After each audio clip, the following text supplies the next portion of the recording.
ግስት ዋጋ ውድነቱን አሁን በአንድ ጊዜ ይሄ ዛሬኑ ተነስቶ ክፈል ቢባል ለአነስተኛ ገቢ ላላቸው የቤት መኪና ብቻ ለሚጠቀሙ ለቢሮ ወደ ቤታቸው ለሚመለሱ ሊከብድ ይችላል።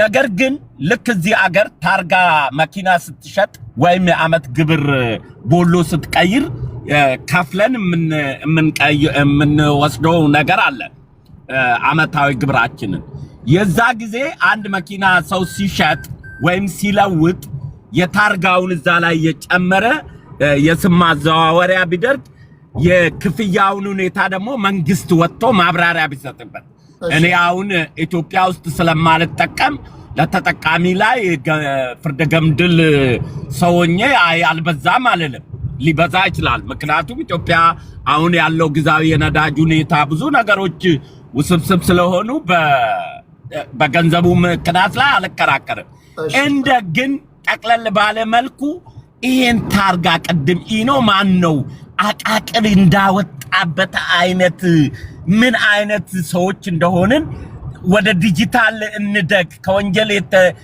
የወጣን ዜጎች እንሁን ብለው መንግስት በዚህ አይነት ፍጥነት ወደ ዲጂታል ሲሻገር አፕሪሺየት ከማድረግ ባለ ጊዜዎቹ ሊሰርቁበት ነው ብሎ ማጣጣል እኔ አይምሮ መምተኝነት ይመስለኛል እንደ ኢትዮጵያኖች እንጂ ጤንነት አይመስለኝም ይሄ አፕሪሺየትን አለመርን በቃ ደግ ነገር ጥሩ ነው ማለት በኢትዮጵያ ውስጥ ፖለቲካ መቃወም ይመስለናል በቃ እኔ ይሄ በጣም ነው የሚያሳዝነው አንድ አጀንዳ ስላለን በዛው ጠብቆ የጠቅላይ ሚኒስትሩን የ8 ዓመት ጉዞ ሊሸለሙ የተዘጋጁትን ሽልማት ዓለም አቀፍ ሽልማት ነግራችሁና የተሰማችሁን ሐሳብ የምትሰጡበትን አንድ እድል ሰጣችኋለሁ ታላቁ ጥቁር እሺ አንድ 5 ደቂቃ ተጠቀምና በላይሰንስ ፕሌት ጉዳይ ምን ትላለህ ቴንክ ዩ ቴዳ አንተ ቤት የመጀመሪያ ነው ስገባ ከማመስገን ልጀምር ቴንክ ዩ እድሉን ስለሰጠኝ እኔ ማይበት እይታዎች ሊለይ ይችላል የመጀመሪያው ስሙ ኢቲ መሆኑ የወንጀልን ይቀንሳል ብዬ አስተዋጽኦ ሊኖረው ይችላል ግን አብዛኛው ሌትሊ የሚታገቱ በየመንገዱ ህዝቡ በጣም በተለይ ባሶች የህዝብ ተሽከርካሪዎች ትላልቆች ናቸው የሚታገቱትና እነዛ ታርጋዎች አብዛኛዎቹ ኢቲ ናቸው ሰው እዛ ላይ ኢምፓክት ይኖረዋል ብዬ አላምንም አሁን ካለው ነባራዊ ሁኔታ ቢኮዝ አሁን ያለው አይዲዮሎጂ ከታርጋ አልፎ ሞሮፍ ስም እየለዩ ቋንቋ እየጠየቁ የነሱን ቋንቋ ሳትናገር ሹፌሮች የሚገደሉበት ሁኔታ ነው አሁን የጭነት ተሽከርካሪ ሹፌሮችን ብትወስዱ የጅቡቲ ሹፌሮች አብዛኛዎቹ የሚገደሉት ቋንቋ ካለመቻል የኔ አይደለም ከማለት አንፃር እንጂ ከታርጋው ጋር የተያያዘነቱ ሞሮፍ አሁን ወደ ሌላ የተቀየረ ነው ሶ ያንን ይቀንሰዋል የሚለው ላይ አይ ሃቭ ኩዌስችን አሁን ባለው ነባራዊ ሁኔታ ማለት ነው ሌላው ከግብር አንፃር አብዛኛውን መንገዶች የፌደራል መንገድ ናቸውና እነሱ ላይ ያለውን ክልሎች እዛ ላይ ያላቸውን አስተዋጽኦ ይወስድባቸዋል ሶ ክልሎች ቢቃወሙ ወይንም ስሙ ወደዛ መቀየሩ መቃወማቸው ከገበያ አንፃር ሞሮፍ እንትን ሊል ይችላል እሱ ላይ ያላቸው አስተያየት ሊበዛ ይችላል ስሙ መቀየሩ ግብር አብሮ ስለሚሄድ ማለት ነው because ኦሮ የሚለውን ወይንም አማ የሚለውን ታርጋ ኢሹ የሚያደርጉት ክልሎቹ ናቸው ሶ በዛ የዛን መኪና ገቢ የሚሰበስቡት እነሱ ናቸው አሁን ስሙ ሲቀየር ወደ ፌደራል ይቀየራል አይቀየርም አይ ዶንት ኖ አላውቀውም ኢንፎርሜሽኑ እዛ ውስጥ ጥያቄ ሊኖራቸው ይችላል ከገቢ አንፃር ማለት ነው ይሄንን እንደ አንድ እንትን መውሰድ ትችላላችሁ ሌላኛው የገንዘቡ ሁኔታ የተወደደበት አንድና አንድ ምክንያት እኔ ብየማየው የሞኖፖሊ ጉዳይ ነው እንዴት ነው እነዚህ አይነት በተለይ ትራንስፖርት ነኮች ላይ አዳዲስ ህጎች ሲወጡ from the beginning ማን ህጉን ይጠይቃል ማን ያጸድቀዋል ማን አፈጻጸሙን ይተገብራል የሚሉ ነገሮች ተለይተው ነው ባይዚ ለምሳሌ አንድ ኤግዛምፕል ላንሳለ ዩኤን የራሱ የሆነ ግብ አለው በትራንስፖርትና ሞቢሊቲ ጉዳዮች ላይ በየአመቱ የሚያወጣቸው ጨረታዎች አሉ ፕሮጀክቶች ይወጣሉና የኢትዮጵያ መንገድ ደህንነትና ምናምን አዲስ የተቋቋመ ድርጅት አለ ሶ እሱን ትሬስ እያደረገ ሪፖርቶች እያቀረበ በጀት ይወስዳል ከዩኤን ማለት ነው ሶ ቤዝድ ኦን ዛት የመጣ የሆነ ገቢ ሊኖር ይችላል ግን ያን ፕሮጀክት ይዞት የሄደው ወይንም ፕሮፖዝ ያደረገው ሰው መጀመሪያ በራሱ የሚያስቀምጣቸው ሰዎች አሉ። ማለት ማን ይሸጣል እቃውን፣ ማን ያቀርባል፣ ማን ያስመጣል የሚለው ኦልሬዲ የተለየ ጉዳይ ነው፣ ህጉ ከመውጣቱ በፊት ማለት ነው።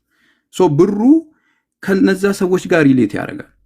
የሚያስመጡት ሰዎች የመጀመሪያው ፌዝ ላይ በተለይ የተወሰኑ ቁጥሮች ናቸው የሚሆኑት። ሶ እነሱ የመጀመሪያ ኢንካማቸው ሃይ እንዲሆን ወይንም ሪተርናቸው ሃይ እንዲሆን ገንዘቡ ቁርጡ ብዙ ይሆናል ማለት ነው። የመጀመሪያውን ካየኸው የቀበቶ አፈጻጸም ላይ ቅጣቱ ትልቅ ሆኖ ነበር። የስፒድ ሊሚት ሲመጣ፣ ጂፒኤስ ሲመጣ አስመጪዎቹ ውስን ነበሩ ሰዎቹ። ሶ ፍሮም ዘ ቢጊኒንግ መንግስት፣ ግለሰብ፣ ባለሀብት እና ህግ ይሄ ፕሮፖዝ የሚያደርጉት ተነጋግረው፣ አሶሲዬሽኖቹ ተነጋግረው ነው የሚሰሩት። ይሄ ካስታወስ ድሮ ሻንጣ በኪሴ ነው ምናምን የሚባሉ የሚዞሩ ሰዎች አሉ፣ ምንም ዶክመንት የሌላቸው ግን ፕሮፖዛል የሚያቀርቡ ሰዎች ማለት ነው። እንደዛ ተደርጎ የሚሰራ ስራ ነው። ሶ ብሩ መጨመሩ ለምሳሌ ብዙ አስመጪ ቢሆን ይሄ ብዙ አስመጪ ይህን ስራ የሚሰራ ብሩ ይራክሳላ፣ ኮምፒውተር ይበዛል፣ ብሩን ዳውን ማድረግ ይችላሉ። ግን የተወሰነ ሰው ስለሆነ የሚሰጠው ብሩ ሃይ ይሆናል ነው። እዛ ላይ እኔ በዛ ወይ ነው ማየው ቴዳይ። ኦኬ እሺ፣ ክብራትና ክብራን እንደሰማችኋቸው ነው። ለመኪና አሽከርካሪዎች ዋጋው በስቷል ለምትሉ የእናንተንም ድምፅ አካትቼ እናንተንም የሚደግፉ ትክክል ነው የሚሉም እዚህ ጋር እንዳሉ ሰምታችኋል። አይ ቲንክ ለአሮጌ መኪኖች እስካሁን ዋጋ አልተተመንም። ይህን አይተው የሚተምኑ ይመስለኛል። አዲስና ለአሮጌ መኪናዎች ተመጣጣኝ ዋጋ ይኖራል ብዬ አልገምትም። ካለም እንደዚሁ ይሄውን ዋጋው ካሉ በተደጋጋሚ መድረክ በመስጠት ድምፅ ለመሆን ሙከራ እናደርጋለን። የእርምት እርምጃ መወሰድ ካለበት ወይም ደግሞ የሚወስድ አካል አድምጦ የእርምት እርምጃ እንዲወስድ። ከዚህ ጋር በተያያዘ ወደ ሁለተኛው ዜና እንሄዳለን። ሌላው ምናልባት አሁን የገንዘቡ ጉዳይ እኔ የሚመስለኛው ከዚህ ቀደም በአይኤምኤፍ ጉዳይ ላይ ስናወራ አይኤምኤፍ የውጭ ምንዛሪ በዋጋው ይተመን የሚል ከኢትዮጵያ መንግስት ጋር ሲስማማ፣ እንደምታውቁት ሀገራት እንደዚህ አይነት ነገሮች ሲገቡ፣ አስገዳጅ ነገሮች ሲገቡ አይኤምኤፍ ገንዘብ ያበድራቸዋል። ገንዘብ ማበደር ብቻ ሳይሆን ቅድመ ሁኔታዎችን ያስቀምጥላቸዋል። አይኤምኤፍ ገንዘቡን ይፈልጋል። አይኤምኤፍ የእናት ወይም ደግሞ ከግራ ኪስ የምትወስዱት አይደለም። ለትርፍ የተቋቋመ ድርጅት ነው እንደምታውቁት። ይሄ ከሁለተኛው የዓለም ጦርነት በኋላ እነዚህ የብሪቴን ውድ ኢንስቲትዩሽኖች በሁለተኛው የዓለም ጦርነት የደቀቁ አውሮፓውያን ሀገሮችን እነሱን መልሰው እንዲያገግሙ ለነሱ ፌቨር እንዲሰራ ታስቦ እነዚህ ወርልድ ባንክ እና ኢንተርናሽናል ሞኔታሪ ፈንድ የሚባሉ ተቋማቶች አውሮፓውያንን፣ አሜሪካንን እነሱን ለመደጎም ለነሱ ተብሎ የተፈጠሩ ተቋማቶች ናቸው እንጂ ለእኛ ፌቨር ለመስጠት አይደለም። ለዚህ ማሳያነቱ ለምሳሌ የትኛውም እንትን ላይ ሄዳችሁ ብታዩ አይኤምኤፍ ሼር ሆልደሮች አሉ። አሜሪካ ትልቁ ሼር ሆልደር ናት። ለአባል ሀገራቱ በተለይም ለአውሮፓና ለአሜሪካ ሀገራት ብድር የሚሰጡበትና ለአፍሪካውያን ብድር የሚሰጡበት የኢንተረስት ሬቱ ይለያያል። ለእኛ አይ ቲንክ ባልሳሳት 8 ኢንተረስት ሬት አለው ከ10 ዓመት በኋላ። ለእነዚህ ልና አሜሪካ ደግሞ በማንኛውም ሰዓት አውሮፓውያን ገንዘብ ሲበደሩ፣ ኢትዮጵያን በነገራችን ላይ እዚህ ባለድርሻ ናት። የ0 ሳምቲንግ ድርሻ አለን። አይኤምኤፍ ውስጥ አክሲዮን አለን። እኛ ግን ስንወስድ ብዙ ቅድመ ሁኔታዎች አሉ። ዴቨሎፒንግ ካንትሪዎች ወይም በማደግ ላሉ ሀገሮች ከአይኤምኤፍ ገንዘብ ሲበደሩ ብዙ ቅድመ ሁኔታዎች አሉ። ምክንያቱም ተቋማቶቹ ለእኛ ፌቨር ለመስራት የተቋቋሙ አይደሉም፣ ከኛ ለማትረፍ የተቋቋሙ ናቸው። ይህ ማወቅ ያስፈልጋል። ገንዘብ ሲያበድሩን ገንዘባችንን በወለድ ነው የሚቀበሉት። መክፈል ካልቻልን ያለንን ሀብት እንደምታውቁት